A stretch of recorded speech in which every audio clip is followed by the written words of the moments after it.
Welcome to this week's Clarion Energy News. I'm Elizabeth Ingram, Content Director for Clarion Energy. Here are the top 3 stories we've been following. Number 3. A report from the International Energy Agency says global offshore wind capacity may increase 15-fold and attract about $1 trillion of cumulative investment by 2040.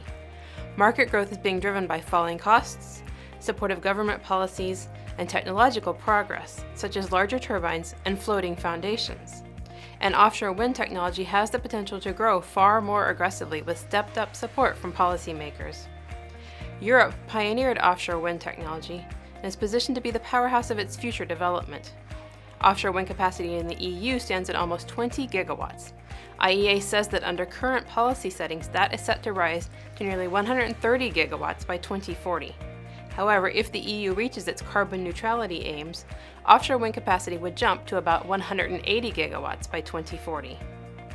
China is also set to play a major role in offshore wind's long-term growth, driven by efforts to reduce air pollution. By around 2025, China is likely to have the largest offshore wind fleet of any country.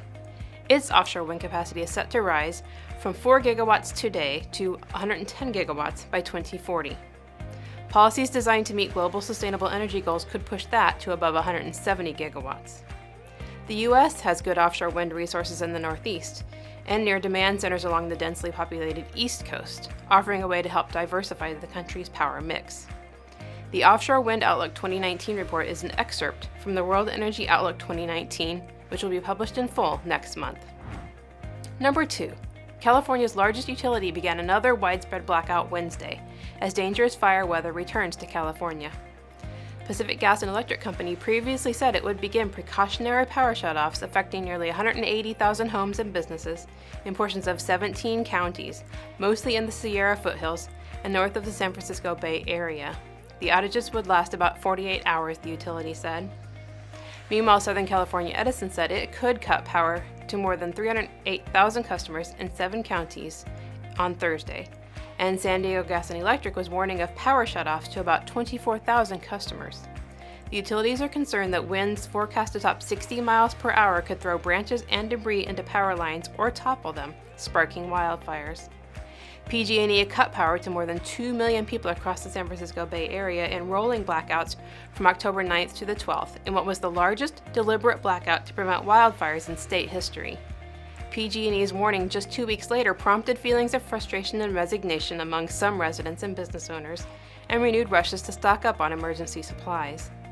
California Governor Gavin Newsom sent a sharply worded letter Tuesday to Bill Johnson, PG&E CEO, blaming the earlier unprecedented mass outage on the company's failure to maintain and upgrade its equipment. He said, quote, "I believe the unacceptable scope and duration of the previous outage, deliberately forcing 735,000 customers to endure power outages, was the direct result of decades of PG&E prioritizing profit over public safety." And now our top story. Saudi Arabian generation and water desalination firm ACWA Power will build 2 125-megawatt solar photovoltaic projects in Ethiopia within the next year. ACWA Power won the bid during the first round of Ethiopia's solar program under a new public-private partnership law. State-owned utility Ethiopian Electric Power and the nation's Ministry of Finance signed a letter of intent with ACWA earlier this month.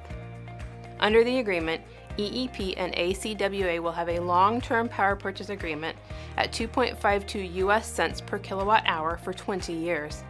The combined 250 megawatts of solar will help Ethiopia's work to increase its overall electricity capacity from 4,300 megawatts currently to 17,300 megawatts by the end of 2020. The new plants will be located in Dicheto, Afar region, and in Gad, Somali region.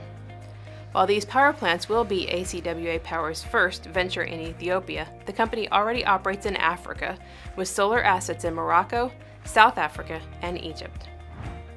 Finally, PowerGen International is your opportunity to learn more about the past, present, and future of the Ethiopian energy sector, as this will be the topic of a Wind and Solar Knowledge Hub session.